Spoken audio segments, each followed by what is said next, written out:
Les gars, aujourd'hui on a une vidéo extrêmement importante. Écoutez bien, à peu près 15 milliards de dollars en crypto-monnaies sont en jeu actuellement. Alors, de quoi s'agit-il? Eh bien, on sait déjà que le prêteur de crypto Genesis ainsi que sa société mère doit à différentes autres entités de l'espace crypto environ 2 milliards de dollars américains.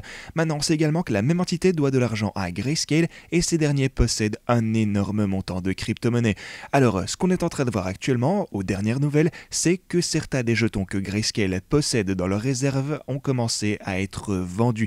C'est donc quelque chose dont on doit absolument parler au plus vite, ça pourrait vite mal tourner, ça pourrait conduire à ce que Grayscale ne finisse par dumper leur Bitcoin et même potentiellement leur Ethereum. Encore une fois, je précise, je ne veux pas répandre de FUD, mais il faut qu'on en parle. Après ceci, je vais également vous donner des indices sur ce que la Fed nous a indiqué dernièrement et ce à quoi on pourrait s'attendre pour l'avenir et je vais vous montrer ce que fait la Smart Money ainsi que davantage d'infos.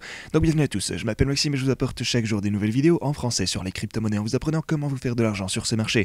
Si vous êtes nouveau sur cette chaîne, alors soyez sûr de vous abonner et d'activer la cloche dès maintenant.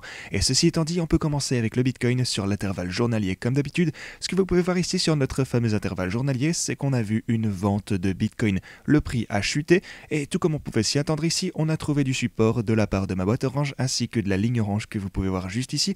Donc voilà, on a eu un petit rebond sympathique ici, ça fait plaisir à voir, bon c'est un petit peu encourageant. Si vous avez donc tradé cette fourchette en général, je pense toujours qu'on risque en fait simplement de rester dans cette range pendant un petit moment et c'est pourquoi, je vous le rappelle, j'ai toujours mon bot qui continue de trader dans cette zone en particulier.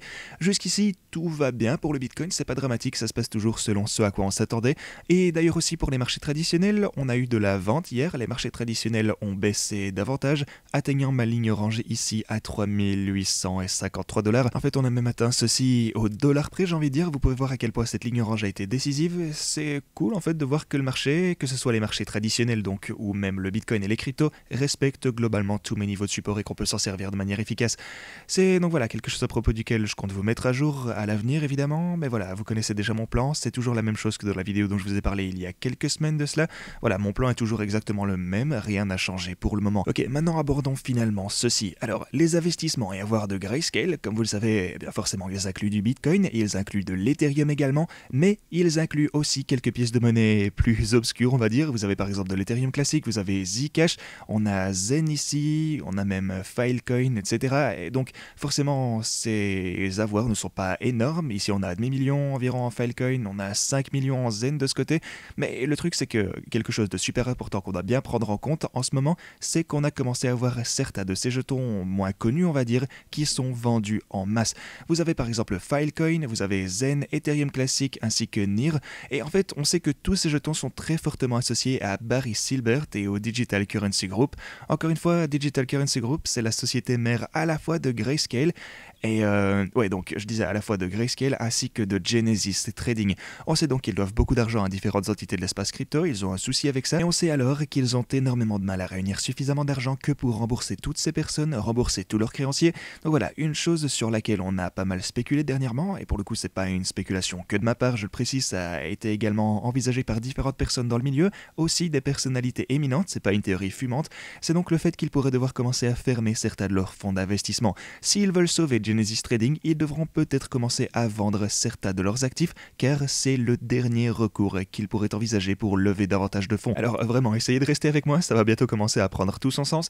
Donc en sachant qu'on vient de les voir avoir du mal à collecter suffisamment d'argent que pour rembourser les personnes, ou disons les différentes entités auxquelles ils doivent beaucoup d'argent, eh bien en dernier recours, comme je le disais, ils pourraient commencer à vendre certains des actifs qu'ils possèdent. Maintenant, ils commenceraient probablement à vendre de bas en haut, entre guillemets, donc voilà, on verrait d'abord Filecoin partir, peut-être certains de ses autres projets, genre Zen et ainsi de suite. Et alors, ce qu'on a constaté hier, exactement au même moment que ces nouvelles, eh bien, c'est une énorme vente de ces différents jetons sur les plateformes d'échange. Ici, on a vu 33% de baisse en moins d'une heure, peut-être même plus que ça en fait, genre 50% de baisse en seulement une heure, c'est dingue. On a eu ça par exemple pour Filecoin, on a eu ça pour Zen de ce côté, on a eu une chose relativement similaire pour Ethereum classique comme vous le voyez ici, on a également ça du côté de NIR.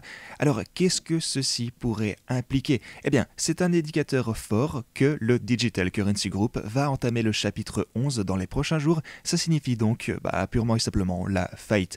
Et comme ça a été indiqué précédemment, dans le cas d'une possible banqueroute, Grayscale se verrait obligé de vendre ses plus gros avoirs en jetons. Alors la question est bien entendu, est-ce que c'est ce qu'on est en train de voir en ce moment en fait? Est-ce que c'est déjà leur dernier recours qu'ils sont en train d'utiliser? Est-ce qu'on est en train de voir Grayscale vendre énormément de leurs actifs, signifiant qu'ils vont probablement devoir pouvoir clôturer ces fonds d'investissement et vendre davantage de leurs jetons. Dans ce cas, ils paieraient, pour le coup, en fait, ils ne rendraient pas les jetons et ils donneraient le montant en dollars aux personnes qui détiennent des actions. Et on sait que ceux-ci sont tradés avec une énorme remise en général. Vous pouvez voir par exemple qu'ici Ethereum Classic a été tradé à moins 70%. Donc ce qu'ils font dans ce cas-là, c'est qu'ils peuvent empocher ce taux de prime en fait pour leur compagnie. Ils versent le montant en dollars américains aux titulaires de leurs actions et puis ils ferment le fonds d'investissement. Et maintenant, tout à coup, forcément, ils ont de l'argent pour potentiellement combler les trous pour Digital Currency Group ainsi que Genesis Trading. Donc voilà, c'est un petit peu la stratégie qu'ils pourraient utiliser. Maintenant, une chose cependant, c'est que le marché n'est pas très liquide en ce moment. Donc même le fait de vendre quelque chose comme genre 200 millions de dollars en Ethereum Classic, je pense que ce serait très difficile sans faire s'écrouler le marché. Et peut-être que c'est la raison aussi pour laquelle les marchés viennent simplement de voir un tel dump hier, parce qu'il n'y a simplement pas beaucoup de liquidité, mais Grayscale, eux, ils sont bien obligés de vendre, le marché en souffre donc directement. Les gars, encore une fois, je précise, j'essaye vraiment pas de répandre du FUD, ici ce ne sont que des spéculations, mais quand même c'est quelque chose dont je me dois de vous parler. Parce que le problème c'est que si c'est vraiment le cas, il faut qu'on continue à surveiller ceci de très très près, ça pourrait mal tourner. Comme on le sait, ils ont environ 14 milliards de dollars de... Ouais, en fait même plus que 14 milliards de dollars en Bitcoin et Ethereum. Voilà, donc je vais vous tenir au courant à ce sujet. Comme toujours, on garde un œil ouvert. Et les gars, avant qu'on te parle de la Fed et de ce qu'est en train de faire le Smart Money, n'oubliez pas de réclamer ses offres de bonus sur OKX ainsi que Bybit. Hier, Elon Musk a même commencé à suivre OKX. C'est super intéressant et c'est encourageant pour la plateforme. Vous pourrez y obtenir jusque 10 000 dollars en bonus de crypto d'ailleurs sur OKX en utilisant ce lien en description, ainsi que 30 000 dollars en utilisant le lien Bybit juste ici. Donc n'hésitez pas à profiter de toutes ces offres. Ok, parlons maintenant de la Réserve fédérale, car ses représentants sont venus nous déclarer plusieurs choses différentes auxquelles on peut prêter attention. C'est intéressant. Une personne nous dit « Je ne sais pas pourquoi les marchés sont si optimistes quant à l'inflation ». Ok, alors voilà la première chose. Deuxièmement, on a « Il est important de dire que nous ne voyons rien d'autre que de l'espoir dans les données sur l'inflation, pas de la confiance ». Ils disent donc forcément qu'il ne faut pas commencer à espérer un petit peu trop vite. C'est pourquoi les marchés traditionnels ont commencé à chuter hier. Bien entendu, forcément, quand on nous dit des trucs comme ça, les gens prennent peur. Nous ne serons pas confiants jusqu'à ce que nous ne voyions des preuves répétées que l'inflation est vraiment sur son chemin vers les fameux 2%. Voilà ce qu'ils ont tous déclaré hier, mais comment réagissent les gens? Que fait la Smart Money? L'argent intelligent comme on dit, vous pouvez voir qu'ils ont en fait ajouté à leur position longue et qu'ils ont diminué leur short. Donc voilà, on voit davantage de longues et ces personnes ferment leur short. Donc voilà, c'est intéressant, c'est relativement encourageant qu'on se le dise. Mais les gars, c'est tout ce que j'avais pour vous aujourd'hui, merci beaucoup d'avoir regardé cette vidéo et moi je vous dis à la prochaine.